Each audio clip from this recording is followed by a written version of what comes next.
আসসালামু আলাইকুম। আমি আলামিন ফাউন্ডেশনের পক্ষ থেকে তোমাদের একটা ক্লাস শুরু করছি। ইংলিশের ক্লাস 10ম শ্রেণীর ন্যারেশনের উপরে ক্লাসটা হবে। ওকে, এখন সর্বপ্রথমে আমাদেরকে ন্যারেশন সম্পর্কে জানতে গেলে সেন্টেন্সের 5টা ভাগ সম্পর্কে সুস্পষ্ট ধারণা থাকা চাই।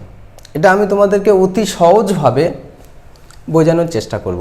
আশা করি তোমরা মনোযোগ দিয়ে আমার ক্লাসটাকে শুনবে এবং তাহলে তোমাদের ধারণাটা পরিষ্কার হবে।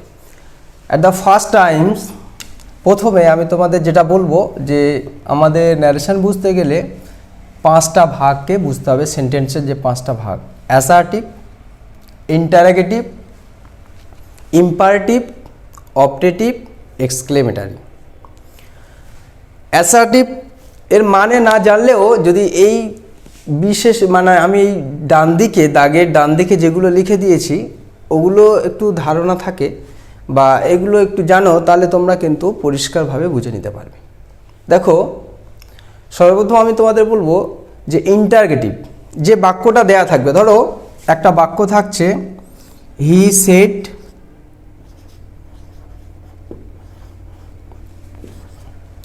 I am a good boy.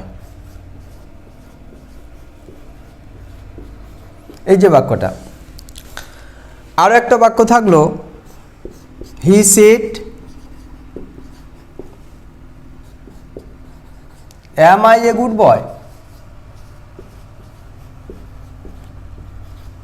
এই আরও একটা বাক্য ধরো থাকলো, হি সেড কাম হেয়ার।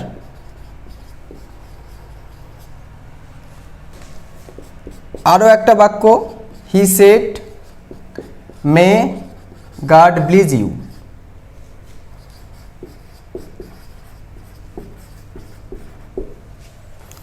এর আবার আরেকটা ভাগ আছে, যাই হোক আমি পরের আর একটা এতে যাচ্ছি। হি সেড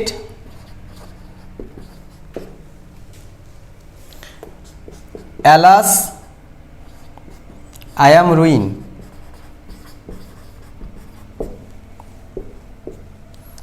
আজকের একটা ছোট্ট ক্লাসে আমি তোমাদের আগে একটু ধারণা দেব, তারপর যদি সময় হয়ে যায় অ্যাসার্টিভ এবং ইন্টারোগেটিভ এই দুটো সেন্টেন্স নিয়ে আমি বলবো। আশা করি তোমরা ন্যারেশনের একটা খুব সুন্দর ধারণা পেয়ে যাবে এবং নিজে থেকে করতে পারবে। তো প্রথমে আমরা দেখব যে হি said I am a good boy. এই বাক্যে তোমরা নিশ্চয়ই দেখতে পাচ্ছ যে এই বাক্যের মধ্যে জিজ্ঞাসা চিহ্ন নেই। জিজ্ঞাসা চিহ্ন নেই, যেটা আমি এখানে দিয়েছি যে শেষে জিজ্ঞাসা চিহ্ন থাকে। কিংবা তারপরের যে বাক্যটা আছে এই বাক্যের মধ্যে তোমরা দেখতে পাচ্ছ যে ভার্ব দিয়ে শুরু আছে। আমি এটা যে লিখেছি ভার্ব দ্বারা শুরু বা ক্রিয়াপদ দ্বারা শুরু, সেটা কিন্তু এই বাক্যের মধ্যে নেই। তারপর এই বাক্যের মধ্যে তোমরা দেখতে পাচ্ছ মে গড ব্লেস ইউ, এখানে মে দিয়ে শুরু আছে। আমি এটা এখানে লিখেছি মে দ্বারা শুরু। তারপর এই বাক্যটা দেখবে যে বিস্ময়সূচক চিহ্ন বা এক্সক্লেমেটরি চিহ্ন এটা থাকছে। তো এইগুলো যদি না থাকে, এইগুলো যদি ওই বাক্যের মধ্যে না থাকে, তাহলে আমরা ওটাকে বলবো অ্যাসার্টিভ সেন্টেন্স। তো এখন যেটা আমার বলার যে এগুলো তোমরা ক্লাস 7, 8, 9 এমনকি 10এও শিখেছো যে এখানে যেটা হচ্ছে ইনভার্টেড কমার মধ্যে থাকবে সেই বাক্যটাকে আমরা বলবো এটা আমরা রিপোর্টেড স্পিচ, আর যেটা ইনভার্টেড কমার বাইরে থাকবে সেটা রিপোর্টিং ভার্ব। আরও একটা জিনিস তোমাদের জানতে হবে যে ইনভার্টেড কমার মধ্যে যেটুকু থাকবে ওটা বাক্যের শুরুতেই থাকতে পারে বা শেষে থাকতে পারে। অনেক সময় দেখবে যে এই যেমন আছে I am a good boy, এটা হয়তো আগে আছে, হি সেডটা পরে আছে। বা এই am I a good boy, এটা আগে আছে, হি সেডটা পরে আছে। এটা থাকতে পারে, এতে কোনো অসুবিধা নেই। তো এখন আজকে আমি তোমাদের যে ধারণাটা দিলাম, দেওয়ার পরে যে অ্যাসার্টিভ আর ইন্টারোগেটিভ এদের মধ্যে একটা সাদৃশ্য আছে, সিমিলারিটি আছে, সেজন্য আমি এই দুটো বাক্য নিয়ে একটু বোঝানোর চেষ্টা করব। তো আরেকবার এটা একটু তোমাদেরকে বলছি। ন্যারেশন করতে গেলে ফার্স্ট কাজ যেটা তোমাদের করতে হবে সেটা হলো যে প্রথম তোমাদেরকে যে বাক্যটা ন্যারেশন করতে বলবে, ধরো এই বাক্যটা দেওয়া আছে, এই বাক্যটাকে তোমাদেরকে কি জানতে হবে যে এটা কোন ক্যাটাগরিতে পড়ছে। What kind of sentence is this, এটা কোন ধরনের বাক্য। তো প্রথমে যদি তোমরা দেখবে যে জিজ্ঞাসা চিহ্ন নেই, এই বাক্যের শেষে জিজ্ঞাসা চিহ্ন নেই, কিংবা এই বাক্যটা কোনো ক্রিয়াপদ বা ভার দিয়ে শুরু করা নেই। যেমন এই বাক্যটা আছে, আমি একটা নাম দিয়ে দিচ্ছি, সিরিয়াল দিয়ে দিচ্ছি এই 5। যেমন 3 নম্বর বাক্যে তোমরা দেখছো ভার দিয়ে শুরু আছে, সেটা হলো কাম, কিন্তু এই বাক্যে এটা কোনো ভার দিয়ে শুরু নেই। আবার 4 নম্বর বাক্যে তোমরা দেখতে পাচ্ছ যেখানে মে দিয়ে শুরু আছে, কিন্তু এই বাক্যে সেটা নেই। বা 5 নম্বর বাক্যেও তোমরা দেখতে পাচ্ছ যে বিস্ময়সূচক চিহ্ন, এক্সক্লেমেটরি চিহ্ন আছে, কিন্তু এই বাক্যে সেটা নেই। যদি এগুলো না থাকে তাহলে তোমরা অ্যাট দ্য ফার্স্ট টাইম প্রথমে এটা ধরে নেবে যে এটা হলো অ্যাসার্টিভ সেন্টেন্স। এখন আমি তোমাদের অ্যাসার্টিভ সেন্টেন্সের ন্যারেশন চেঞ্জ বা ডাইরেক্ট ইনডাইরেক্ট কীভাবে হয় সেটা নিয়ে আমি তোমাদের বোঝানোর চেষ্টা করছি।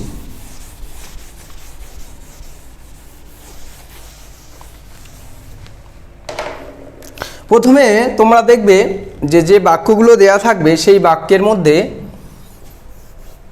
অনেক রকম, মানে প্রথমে ওই যে চিহ্নগুলো নেই, যে আবার বলছি জিজ্ঞাসার চিহ্ন নেই, ভার দিয়ে শুরু নেই, মে দিয়ে শুরু নেই, বিস্ময়সূচক চিহ্ন নেই, তখন তোমরা ভাববে এটা হলো অ্যাসার্টিভ সেন্টেন্স। এটা হলো অ্যাসার্টিভ সেন্টেন্স, যেটা আমি প্রথমে টিক বেরিয়েছি, একটা সিঙ্গেল একটা টিক দেওয়া আছে, ওটা হলো অ্যাসার্টিভ সেন্টেন্স। এবার তোমাদের ফার্স্ট কাজ হচ্ছে যে যখন ন্যারেশন চেঞ্জ করবে, প্রথম কাজ হচ্ছে যে ওই বাক্যটায় রিপোর্টিং ভার্বটার দিকে তাকাবে। যেমন আমি কতগুলো দিচ্ছি দেখো, হি সেড, হি সেজ, বা ধরো আই আছে, আই সেড, দে সেড, এরকম থাকতে পারে। থাকার পর ধরো এর মধ্যে আছে I have done it, বা I said, he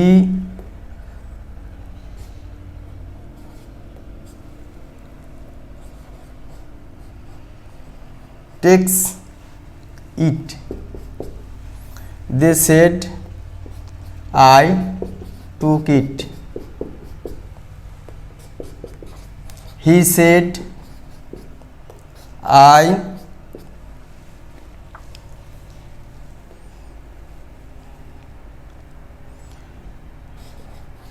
had done it। এবার আমি তোমাদের একটু বোঝাচ্ছি, যখন এই ন্যারেশন চেঞ্জগুলো করবে, প্রথমে তোমাদের যে আছে হি সেড, এই যে যেটা দেওয়া আছে এটাকে রিপোর্টিং ভার্ব বলা হয়, আর যেটা ইনভার্টেড কমার মধ্যে আছে ওটাকে বলা হয় রিপোর্টেড স্পিচ। তো যখন তোমরা রিপোর্টেড স্পিচের মাধ্যমে জানতে পারলে যে এটা অ্যাসার্টিভ সেন্টেন্স, তখন তোমরা রিপোর্টিং ভার্বটার দিকে চলে আসবে। যেমন এটা ন্যারেশন যখন চেঞ্জ করছি, হি সেড আছে,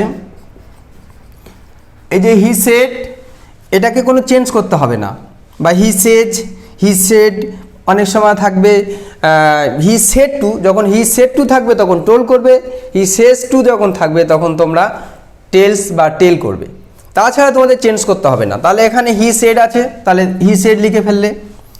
এরপর এটা কিভাবে চেঞ্জ হয় এটার ধারণা আমি তোমাদের একটা সহজ পদ্ধতির দ্বারা বোঝাবো। যেমন ধরো আমি এটা আবার পরে মুছে দিচ্ছি, সন 123, সন 123টা কি, 123 হচ্ছে অন মানে হচ্ছে ফার্স্ট পারসন, টু মানে হলো সেকেন্ড পারসন, আর 3 মানে হচ্ছে থার্ড পারসন। যদি এই যে রিপোর্টেড স্পিচের মধ্যে যেটা থাকবে তার যে প্রোনাউনটা, অর্থাৎ এখানে যেমন আই আছে, ওই আইটা আই হচ্ছে ফার্স্ট পারসন, আমরা ফার্স্ট পারসন, তোমরা সেকেন্ড পারসন, বাকি সব থার্ড পারসন, এটা তোমরা জানো। যেমন একটা ছড়া আছে যে আমরা তোমরা ছাড়া রইল বাকি যারা, থার্ড পারসন তারা। তো এক্ষেত্রে আমরা অর্থাৎ আইটা হচ্ছে ফার্স্ট পারসন। যদি রিপোর্টেড স্পিচের প্রোনাউনটা, অর্থাৎ এখানে যেমন আইটা, এটা যদি ফার্স্ট পারসন হয়, তাহলে ফার্স্ট পারসন যদি হয় তাহলে ওই আইটার বদলে সাবজেক্টটা চলে আসবে। এই বাক্যের মধ্যে যদি আমরা এটাকে সাবজেক্ট ধরি, হিটা ধরি, তাহলে আইটা বদলে গিয়ে এখানে হয়ে যাবে, আইটার বদলে হয়ে যাবে হি। যেমন হি সেড, হি।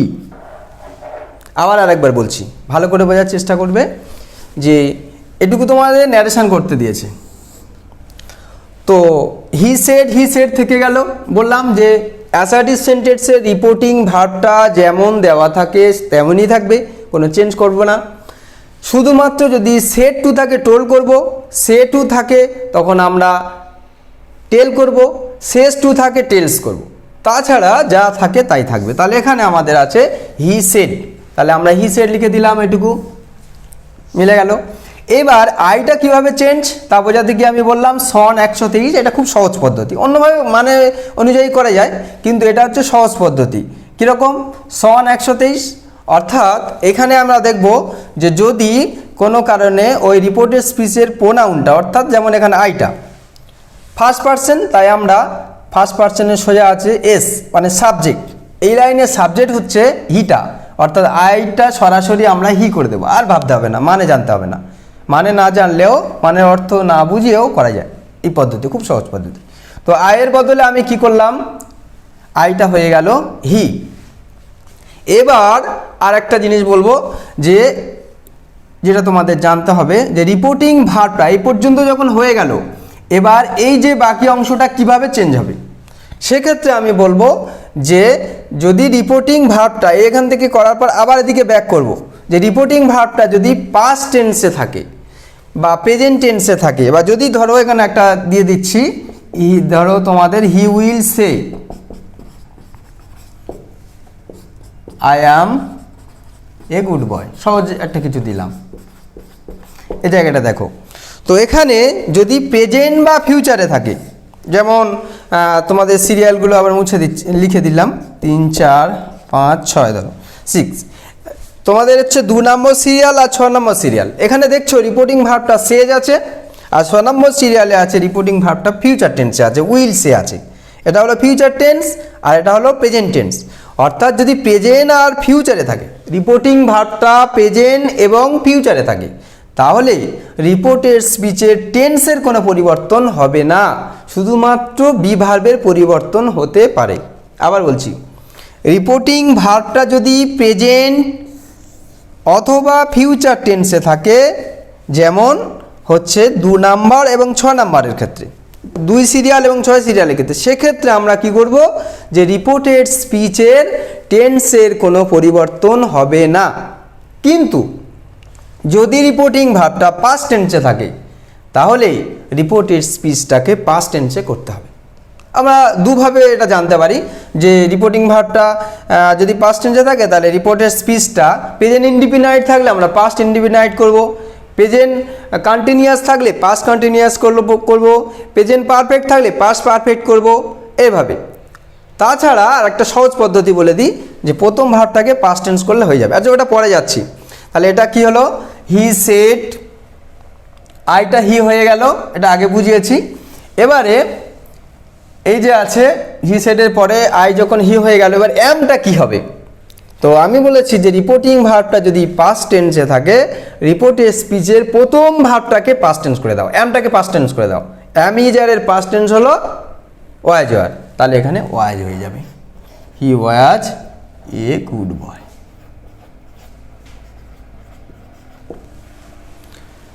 তাহলে এটা বোঝার জন্য একটা পদ্ধতি হচ্ছে কি, যে রিপোর্টিং ভার্বটা যদি পাস্ট টেন্সে হয় এবং রিপোর্টের স্পিচটা পাস্ট টেন্সে না থাকে, তখন রিপোর্টের স্পিচটাকে যদি প্রেজেন্ট ইনডিফিনাইট থাকে, সেটা পাস্ট ইনডিফিনাইট হয়ে যাবে, প্রেজেন্ট কন্টিনিউয়াস থাকলে পাস্ট কন্টিনিউয়াস হয়ে যাবে। এটা একটা পদ্ধতি। আর যারা একটু কম বোঝো, তোমরা এইভাবে ধরে নেবে যে প্রথম ভার্বটাকে পাস্ট টেন্স করে দিতে হবে। প্রথম ভার্ব এম ছিল, এম ওয়াজ হয়েছে, যদি ইজ থাকতো তাহলে সেও ওয়াজ হয়ে যেত, যদি হ্যাজ থাকে তাহলে হ্যাড হয়ে যাবে, যদি টেক থাকে টুক হয়ে যাবে, যদি ক্যান থাকে কুড হয়ে যাবে, শ্যাল থাকে শুড হয়ে যাবে, যদি পাস্ট টেন্সে না থাকে। তাহলে এখানে আমরা কি করলাম, he said he was a good boy. এবার যেটা আমি প্রথমে বুঝিয়েছিলাম, এটা দেখো, বাকিগুলো একই নিয়মে। হি সেড, আমি বলেছি রিপোর্টিং ভার্বটা যা আছে তা থাকবে, কোনো চেঞ্জ হবে না, কেবলমাত্র সেড টু থাকলে টোল্ড হবে আর সে টু থাকলে টেল হবে, ওইরকম ওই নিয়মগুলো। তাহলে এখানে হি সেজ থেকে গেল, আইটা যেটা সন 123 দিয়ে তোমাদেরকে বুঝিয়েছি, আইটা হয়ে যাবে, ওই জন্য ওই নিয়মে আইটা হয়ে যাচ্ছে তোমার হি, তাহলে হি দিলাম। এইবার দেখো, যখন একটা কথা হচ্ছে যে রিপোর্টিং, আগে বলেছি রিপোর্টিং ভার্বটা যদি প্রেজেন্ট বা ফিউচার টেন্সে থাকে, 2 এবং 6 যেমন এটা প্রেজেন্টে আছে, সে মানে প্রেজেন্ট, আর এখানে উইল বা শ্যাল থাকতে পারে, সেখানে হলো ফিউচার। প্রেজেন্ট বা ফিউচারে থাকে তখন আমরা কি করব, টেন্সের পরিবর্তন করব না, শুধু বি ভার হ্যাভ ভার ওইগুলো পরিবর্তন হতে পারে। তাহলে এখানে আমি যখন হি করলাম, হির পরে আয়ের পরে হ্যাভ ছিল, হির পরে আর হ্যাভ হতে পারে না, তখন আমি ওটা কি করব, হ্যাজ করব। হি হ্যাজ ডান ইট। অনুরূপভাবে 6 সিরিয়ালটা ওই কোনো চেঞ্জ হবে না, তবে আমরা এখন 3 নাম্বারটা করব। দেখো 3 নাম্বারটা কি ছিল, আই সেড, সেড থাকবে, পূর্বে বলেছি কোনো চেঞ্জ হবে না। আচ্ছা, লিঙ্কারগুলো তবে একটা জায়গা ভুল হয়ে গেল, মানে বলতে ভুলে গেছিলাম, এগুলো দ্যাট দিয়ে দাও, লিঙ্কারগুলো মাঝখানে একটা করে লিঙ্কার, তোমাদের বোঝানোর জন্য আগে লিঙ্কারগুলো দিইনি। তাহলে he said that he was a good boy, he says that, তাহলে অ্যাসার্টিভ সেন্টেন্সের লিঙ্কার হচ্ছে দ্যাট। অনুরূপভাবে আমরা বসাবো আই সেড দ্যাট, এই যে হি, হ্যাঁ এবার দেখো এটা বোঝানোর আছে, এটা বেশিরভাগ ছেলেমেয়েরা ভুল করে। কীরকম, হি আছে, এই যে হিটা হচ্ছে থার্ড পারসন, আর থার্ড পারসনের নিয়ম বলছে যদি থার্ড পারসন থাকে, এন মানে নো চেঞ্জ, এস মানে সাবজেক্ট, ও মানে অবজেক্ট, এন মানে নো চেঞ্জ, তাহলে যখন থার্ড পারসন আছে তখন সেক্ষেত্রে কিন্তু আমরা এটা চেঞ্জ করব না, হি থেকে গেল। এইবার এই পর্যন্ত করার পর আমি আগে বলেছি আবার পিছনের দিকে তাকাতে হবে, পিছনের দিকে তাকিয়ে আমরা দেখছি সেট আছে, সুতরাং রিপোর্টিং ভার্বটা পাস্ট টেন্সে আছে, রিপোর্টের স্পিচটাও পাস্ট টেন্সে করতে হবে। অর্থাৎ রিপোর্টিং ভার্বটা যদি পাস্ট ইনডিফিনাইট থাকে আর মানে পাস্ট টেন্সে থাকে, আর রিপোর্টের স্পিচটা যদি পাস্ট প্রেজেন্ট ইনডিফিনাইট থাকে ওটা পাস্ট ইনডিফিনাইটে করবে, অথবা প্রথম ভার্বটাকে পাস্ট টেন্স করে দেবে। তাহলে টেকের পাস্ট টেন্স হলো টুক, আই সেড দ্যাট হি টুক ইট, হয়ে গেল। এইভাবে তোমরা বাকিগুলো দেখো। তাহলে এই পর্যন্ত তোমাদের সহজ পদ্ধতি ছিল। আর 6 নম্বর সিরিয়ালটা আমি একটু দেখিয়ে দিই, এটাও একই নিয়মে আছে, আর এই দুটো একটু কঠিন আছে, অন্যরকম আছে। হি উইল সে দ্যাট, ওই যে আগে বলেছিলাম ফার্স্ট, তাহলে আই আছে, এটা ফার্স্ট পারসন মানে সাবজেক্ট, হি হয়ে যাবে হি, আর টেন্সের পরিবর্তন হবে না, কিন্তু বি ভার্বের পরিবর্তন হতে পারে, অর্থাৎ ইজ হবে, is a good boy, a good boy. আচ্ছা, এখন তোমাদেরকে আরও দুটো জিনিস একটু বলবো, একটু ভালো করে বুঝে নাও। দে সেড আই টুক ইট, তাহলে এখানে আছে দে সেড, তাহলে দে সেড হিসাব অনুযায়ী কি বলছে, দে সেড বসে যাবে, দে সেড বসে যাওয়ার পর দ্যাট বসাবে, লিঙ্কার যেমন দ্যাট, আই, তাহলে এখানে আই, তারা বললো আইটা আই না, ধরো আরও তোমাদের সহজ করার জন্য আমি উই দিয়ে দিলাম, ধরো উই আছে, তাহলে দে সেড উই টুক ইট, তাহলে উইটাকে যদি ফার্স্ট আমরা ফার্স্ট পারসন, তাহলে উইটা এটা সাবজেক্ট অনুযায়ী হবে, সেই অনুযায়ী তোমাদের এটা দে বসে গেল। আর এবার দেখো এখানে একটু বলার আছে যে রিপোর্টিং ভার্বটা যদি পাস্ট টেন্সে থাকে আর রিপোর্টের স্পিচটাও পাস্ট টেন্সে থাকে, এটা ভার্বের সেকেন্ড ফর্ম পাস্ট ইনডিফিনাইট, তখন কিন্তু তোমাদের একটু ভাবতে হবে, অর্থাৎ ওই পাস্ট ইনডিফিনাইটটাকে পাস্ট পারফেক্ট করতে হবে। রিপোর্টিং ভার্বটা যদি পাস্ট টেন্সে থাকে আর রিপোর্টের স্পিচটা যদি পাস্ট ইনডিফিনাইট থাকে, তখন সেই পাস্ট ইনডিফিনাইটটাকে পাস্ট পারফেক্ট করতে হবে। আর যদি পাস্ট কন্টিনিউয়াস থাকতো, সেই পাস্ট কন্টিনিউয়াসটাকে পাস্ট পারফেক্ট কন্টিনিউয়াস করতে হবে, সেটা অর্থাৎ একটা ঘর ওভারটেক করতে হবে, যেমন ইনডিফিনাইট, কন্টিনিউয়াস, পারফেক্ট আর পারফেক্ট কন্টিনিউয়াস।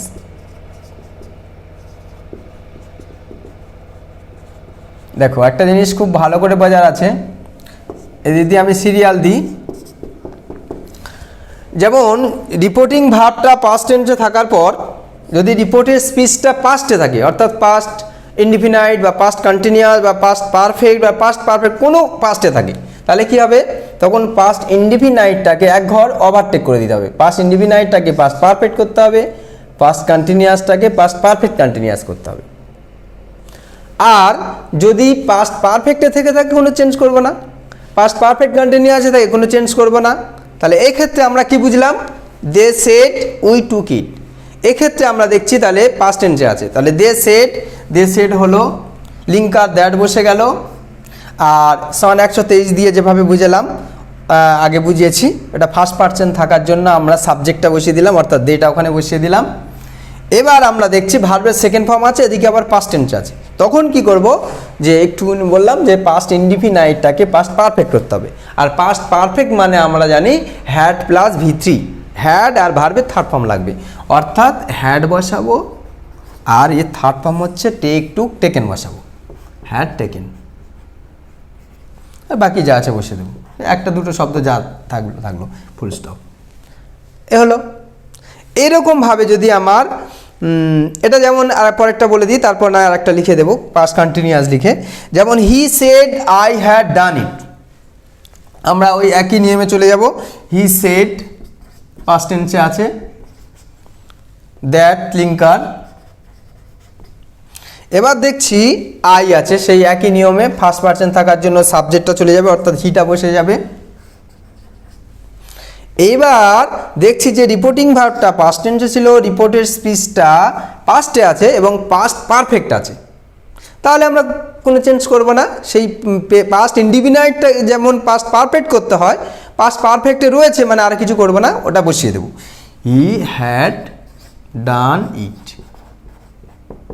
আশা করি তোমরা এটা বুঝতে পারছো। আর এরপর যেটা আমার একটা বোঝাতে হবে, লিখে অবশ্যই করে এখানে বোঝাতে হবে, সেটা হলো পাস্ট কন্টিনিউয়াস দিয়ে একটা উদাহরণ দেওয়া। যেমন ধরো দে সেড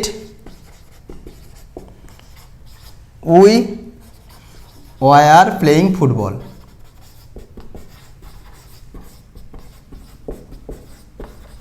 এই যে এক্ষেত্রে আমরা কিভাবে অ্যান্সার করব, যে দে সেড